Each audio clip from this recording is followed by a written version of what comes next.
Hello, my dear students. Let's start our question answer of chapter The Unity of Indian Culture. B11 is write T for true and F for false statements. तो T true के लिए और F जो है ना false sentence के लिए लिखना है. The one is the vitality of Indian culture is not amazing. तो इंडियन कल्चर का जो विटेलिटी है वो अमेजिंग नहीं है, तो बिल्कुल गलत है. The ancient world threw up fine flowers on civilization in many lands. तो एंशियंट वर्ल्ड्स जो है वो सिविलाइजेशन से अनेक प्रकार के फूल खिला है बहुत सारे भूमि पर, तो सही है. The old civilisation and culture have grown up and changed only in Japan. तो ओल्ड सिविलाइजेशन और कल्चर जो है ग्रो अप हुआ और चेंज भी हो गया, क्या सिर्फ जापान में? नहीं, यह गलत है. The Aryans were regarded as the earliest invaders of the land. तो आर्यंस को एज ए किस तरह रिगार्डेड किया गया था कि अर्लीस्ट यानी सबसे पहला इन्वेडर्स थे वो, तो ट्रू. अभी तक तो हम लोग वही जान रहे थे ना. Give the opposites of the following words. तो इन सभी का ऑपोजिट लिखना है. Modern, ancient, conquer, defeat, unity, diversity, possible, impossible, dead, alive. तो मुझे उम्मीद है कि इतना इंग्लिश पढ़ते पढ़ते तो आप लोगों को इन सभी वर्ड का मीनिंग पता ही होगा. फिर भी मैं एक बार बता देती हूँ. मॉडर्न का आधुनिक, एंशियंट का प्राचीन, कॉन्क्यूर का जीतना, डिफीट का हारना, यूनिटी का एकता, डाइवर्सिटी का अलग अलग अलगाव, पॉसिबल का संभव, इम्पॉसिबल का असंभव, डेड यानी कि मृत्यु, अलाइव मतलब जीवित. तो B12 में हम लोग देख लेते हैं. Answer the following question briefly. Who has delivered this speech the unity of Indian culture. तो किसने यह स्पीच को डिलीवर किया है the unity of Indian culture को? मिस्टर हुमायूं कबीर ने. और इसमें आप ऐड कर सकते हैं has delivered the speech the unity of Indian culture. ऐसे इतना भी लिखेंगे तो सही है क्योंकि ब्रीफली बोल रहा है. Question number 2. How were the Aryans regarded till recently. तो किस प्रकार से आर्यंस को अभी तक रिगार्ड किया गया था? तो the Aryans were regarded till recently as the earliest invaders this land. तो अभी तक तो यही हम लोग जान रहे थे ना कि सबसे पहले आक्रमणकारी जो है सो वो आर्यंस ही थे. Question number 3. How did the pre Aryans build up a new civilisation. किस प्रकार से प्री आर्यंस जो थे वो नए सिविलाइजेशन को बिल्ड अप किए? These pre-Aryans had displayed still earlier people and build up new civilization. तो वह जो pre-Aryans थे ना वो डिस्प्लेस्ड किए पहले वाले जो आर्यंस थे उसके सिविलाइजेशन को और न्यू सिविलाइजेशन को क्या किए? बिल्ड अप किए. Question number 4. What according to the author is the most remarkable features of Indian culture. Author के हिसाब से सबसे जो महत्वपूर्ण रिमार्क करने वाला फीचर था वह इंडियन कल्चर के लिए क्या है?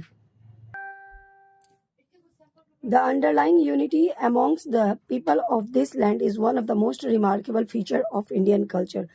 तो यूनिटी जो है ना इंडियन कल्चर का वह सबसे रिमार्केबल ऑथर के हिसाब से है इंडियन कल्चर का. Question number 5 is where has old civilisation and culture grown and changed. कहाँ पे ओल्ड सिविलाइजेशन जो है ग्रोन हुआ और फिर चेंज भी हो गया? It is only India and to some extent China that the old civilization and culture have grown or changed, but not at the cost of any underlying unity. यह जो है ना सिर्फ भारत और कुछ चाइना में ही हुआ जो ओल्ड सिविलाइजेशन ग्रो भी हुआ और कल्चर और चेंज भी हुआ.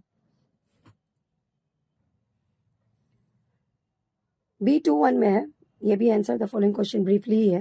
Question number 1 is what has been the policy of Indians in all spheres of life. तो इंडियन का ऑल स्पेयर्स ऑफ लाइफ में क्या पॉलिसी था? The spirit of tolerance. Sorry students, यहाँ पर टॉलरेंस होगा. बहुत मेहनत लगता है लेकिन आप लोग पढ़ते नहीं हैं. मुझे इस चीज़ का बहुत बुरा लगता है कि आप लोग मेरी मेहनत को ज़रा भी ध्यान नहीं दे रहे. The spirit of tolerance has been the main characteristics of Indian history throughout the ages. Live and let live has been the policy of the Indian in all spheres of life. Tolerance यानी कि tolerate करना किसी भी चीज़ को, और live and let live जियो और जीने दो की जो पॉलिसी है वह इंडियन कल्चर का बहुत बड़ी मतलब स्पेयर ऑफ लाइफ के लिए बहुत ज़्यादा जो है सो ज़रूरी है। तो आज भी हम लोग क्या हैं, ये टॉलरेंस करते ही हैं, बहुत सारी चीज़ों को हम लोग नज़रअंदाज करते हैं, और जियो और जीने दो वाला भी पॉलिसी को अभी भी अपनाए हुए ही हैं। Question number 2 is what is preferable to fanatic devotion? Toleration is preferable to frantic devotion, which leads to the denial to all other values over its own. तो टॉलरेंस जो है वह सबसे प्रिफरेबल फैनेटिक डिवोशन है, जो कि मतलब सारी वैल्यूज को अपने में ये बहुत ही ज़्यादा वैल्यूएबल है, क्योंकि ज़्यादातर लोग टॉलरेट नहीं कर पाते, किसी भी चीज़ को बर्दाश्त नहीं कर पाते या इग्नोर नहीं कर पाते हैं, है ना। Question number 3 is which spirit underlines the changes of the Indian history? कौन सा ऐसा स्पिरिट है जो अंडरलाइन करता है कि इंडियन हिस्ट्री जो चेंज हुआ है?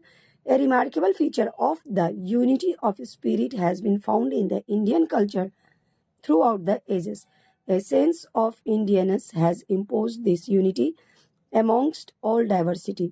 This had woven into one fabric of national life apart from different texture, color, and the quality and characteristics of individual social setup. तो सबसे जो रिमार्केबल फीचर है वो इंडियन सोसाइटी का क्या है, इंडियन हिस्ट्री का, कि द यूनिटी ऑफ स्पिरिट, यानी कि एकता की जो यहाँ भावना है वह सबसे महत्वपूर्ण है इंडियन कल्चर के लिए, जो कि प्राचीन काल से ही, पुराने समय से ही चली आ रही है। और इंडियननेस का जो सेंस है, भारतीयता का जो हमारे अंदर भावना है, वह भी बहुत महत्वपूर्ण है, जो कि कई प्रकार की डाइवर्सिटी होने के बाद भी हम लोग एक हैं, अलग अलग धर्म, अलग अलग जाति के लोग होते हुए भी हम लोग, इंडियननेस का भावना यही है। और यह जो है ना एक फाइबर में जो है सो मिला हुआ है, जैसे किसी भी टेक्सचर हो, कलर हो, क्वालिटी हो, यही जो है ना महत्वपूर्ण गुण है सोशल सेटअप।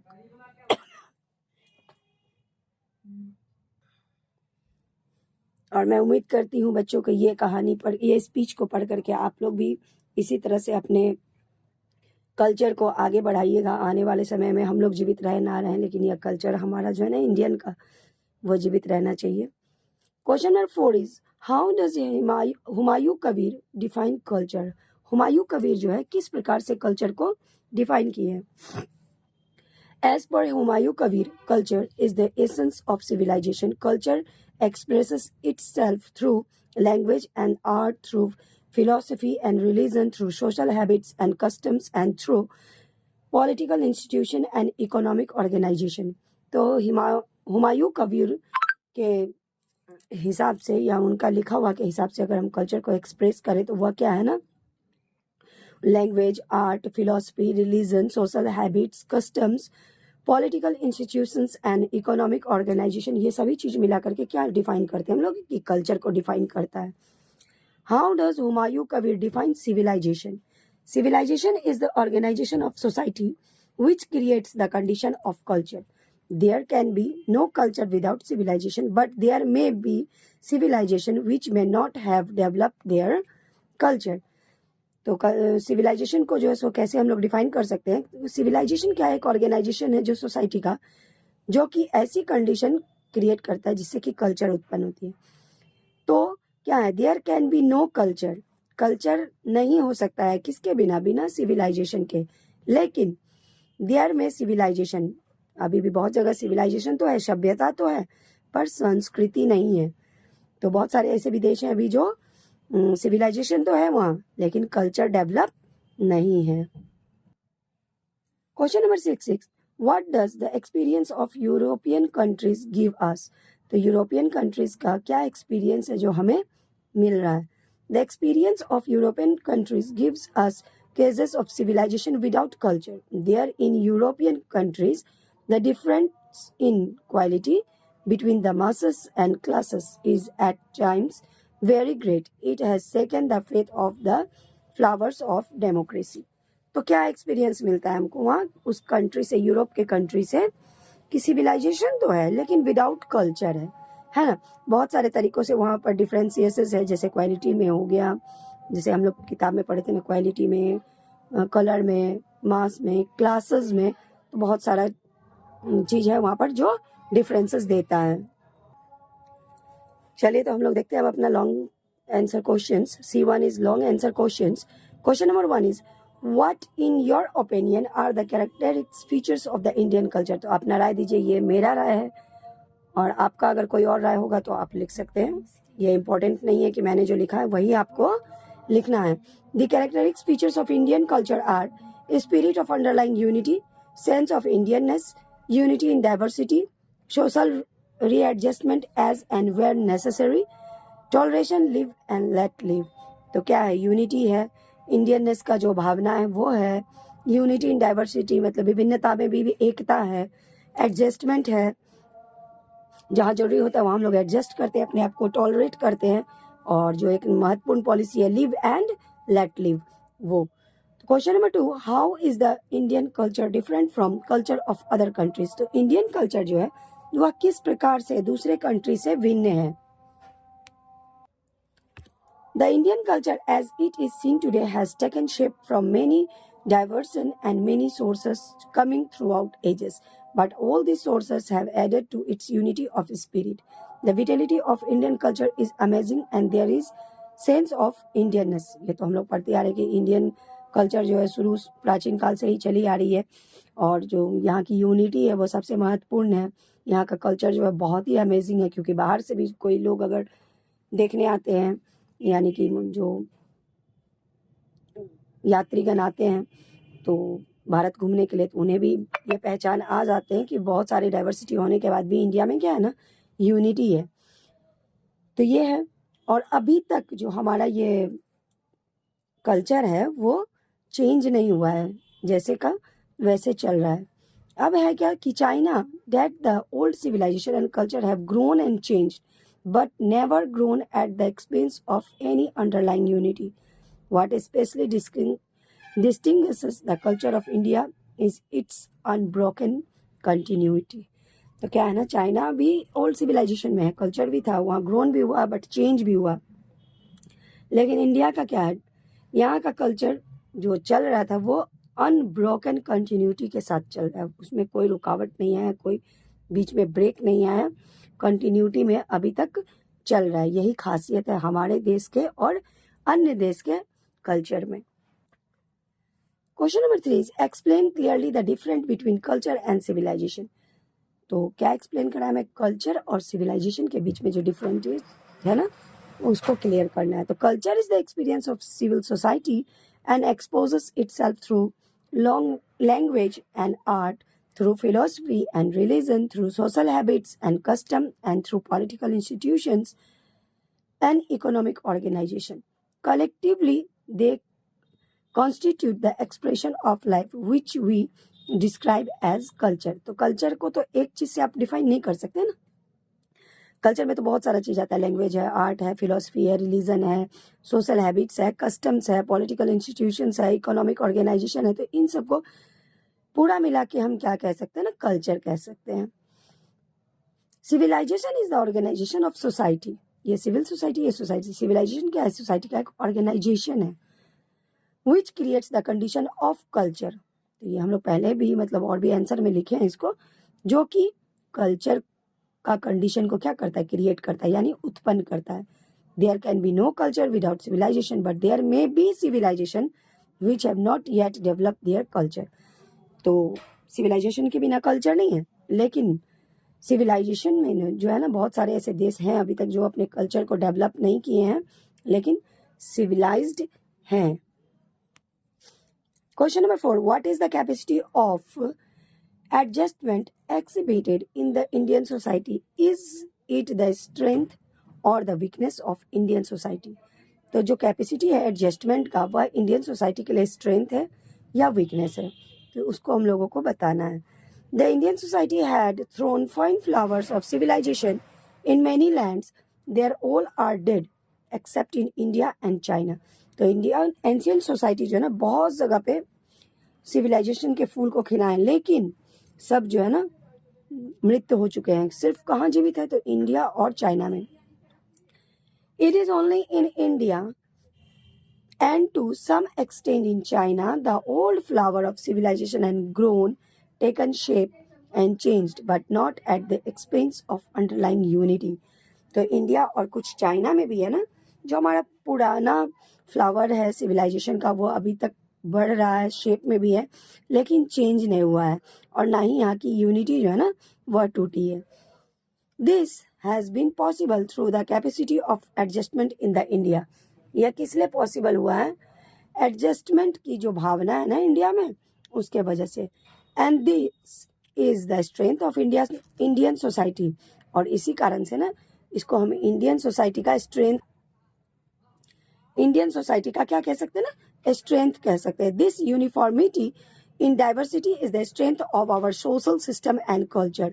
तो यह जो विभिन्नता में एकता है ना, यह हमारे सोसाइटी और सिस्टम कल्चर का क्या है, सबसे मजबूत अंग है, ना कि हमारी कमजोरी है. Question number 5 is discuss the main ideas content in the text. तो जो मेन आइडियाज है ना इस स्पीच में, उसको हम लोगों को डिस्कस करना है और बताना है. तो the main idea contain in the text sir, मेरे हिसाब से ये सब मेन आइडियाज है, और आपके हिसाब से अगर कोई और आइडिया मिल रहा है या आ रहा है आपके दिमाग में, तो उसको आप लोग लिख सकते हैं. जरूरी नहीं है कि यही लिखा जाए. The Aryan were not the first invaders of this land. The underlying unity is the most remarkable features of Indian culture. Sense of Indianness and unity in all diversity has established the fabric of national life. Live and let live has been the policy of all Indians in all spheres of life. Toleration is the key of our national character. Culture and civilization are two things. Culture is the essence of civilization. Civilization is the organization of society which creates the condition of culture. तो इन सभी चीज़ों को मुझे नहीं लगता कि आप लोगों को और हिंदी में बताना होगा, क्योंकि ये सारी चीज़ एक बार नहीं कई बार इस स्पीच में बताई गई है, और मैंने भी कई क्वेश्चन में इन सब चीज़ों को बताया है. तो प्यारे बच्चों, अगर आप लोग के दिमाग में अगर कोई और आइडिया इस स्पीच से निकल रहा है तो आप लोग उसे भी लिखिएगा और कमेंट करके मुझे भी बताइएगा. वीडियो पसंद आए तो लाइक कीजिए, शेयर कीजिए और मेरे चैनल को सब्सक्राइब कीजिए. Thank you.